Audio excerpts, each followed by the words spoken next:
Hey, good morning. It's good to be back. I had to take a couple days off, but back to making videos.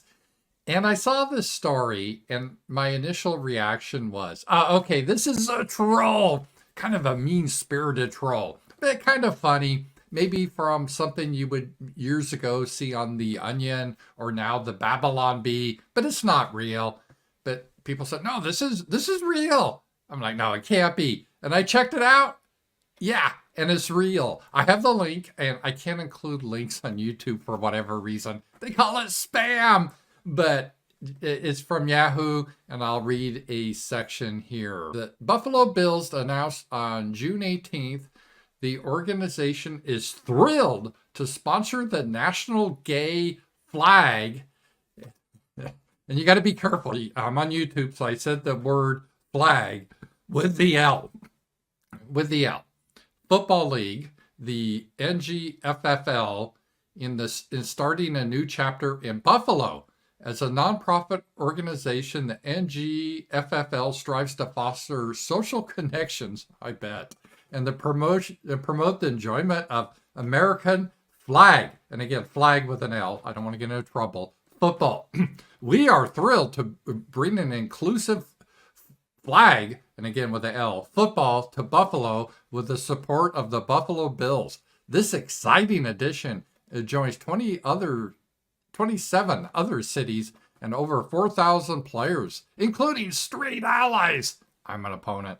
In the National Gay Flag with an L, I'm not going to get in trouble, Football League.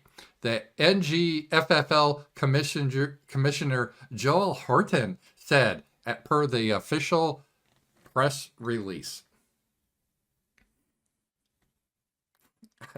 What the hell? This begs a question of why. Why did anyone think we need this? I understand flag football is kind of interesting, and I said flag with an L because it's not as violent as real football where you have tackling. But why do you need to have a league based on some sexual behavior? Let's just put it that way. This is really weird. You remember how this all started years ago? Well, this behavior was illegal for various reasons because in how a society works. But then it became, okay, it's not really, it shouldn't be a crime. It's a mental illness. These type of people need help that engage in these behaviors.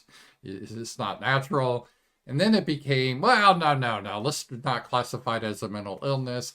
Let's just tolerate it. It's not ideal, but who cares what people do in the privacy of their own bedrooms? Now you have whole leagues dedicated to this behavior. This is crazy. I mean, it's gonna. I bet. I do predict that when reporters wait for the players to come out of the shower or the locker room, it's going to take a while. They may want to spend some time in there. And certain positions I heard in this league will be have more importance on them. Like in the real football, the quarterback is the key position. That is the most important position. In the flag with the L, football, I think you're going to see tight ends are going to be desirable, and maybe even wide receivers are going to be the key positions here. So it'd be interesting to see how this football plays out. But, all right, so here we are. We have a whole league that the National Football League is sponsoring and paying for. But why do you need this? If you do any sort of sexual behavior and you're a good football player, you're going to be celebrated and promoted in real football. Why do you need a separate league? It really doesn't make much sense, right? Like, just forget the whole gay people thing. Straight people. Do we need a league of the National Blowjob Flag Football League? That's where all guys that like to have blowjobs, they have their own flag football league. Well, I mean, who doesn't like a blowjob? I get it, but do you really need a league based on that? This doesn't really make a lot of sense. So this is an issue right away. And the bigger fundamental issue with this whole thing, I've always said, is a really confusing intrinsic identities with behavior. And an example of an intrinsic identity is your sex. Maybe that's considered hateful to say that now, but you're born a certain sex, male or female. You can't change it. You really can't. It's in every chromosome of your body. I mean, you can pretend to be something else, but you're still that person. And your race or ethnicity, you can't change that. That's intrinsic. And years ago, we had something called the Negro Baseball League, and that was for blacks.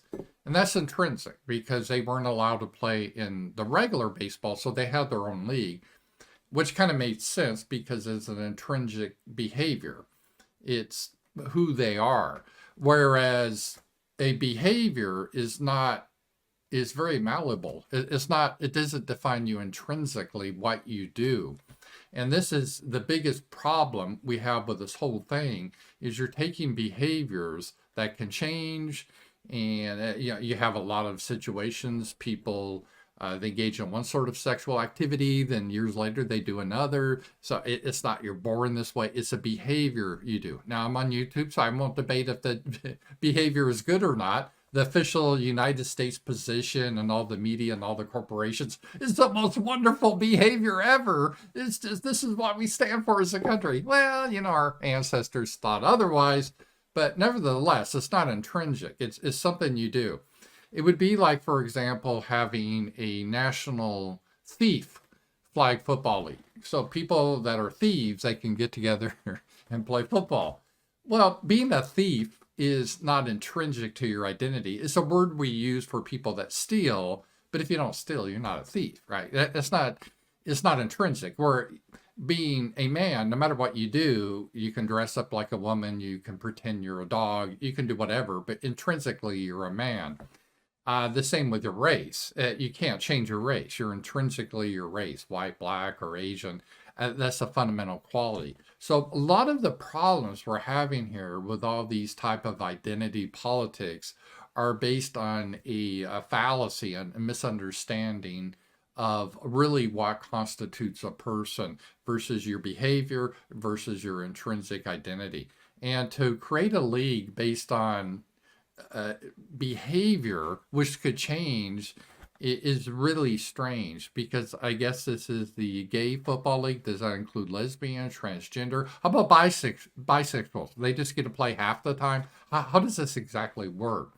And so this is crazy. Again, this isn't a troll. They're actually putting this out there as a product, and I'm sure it will fail. Well, it's getting welfare funding from these teams, so it won't fail, but no one's going to see the games.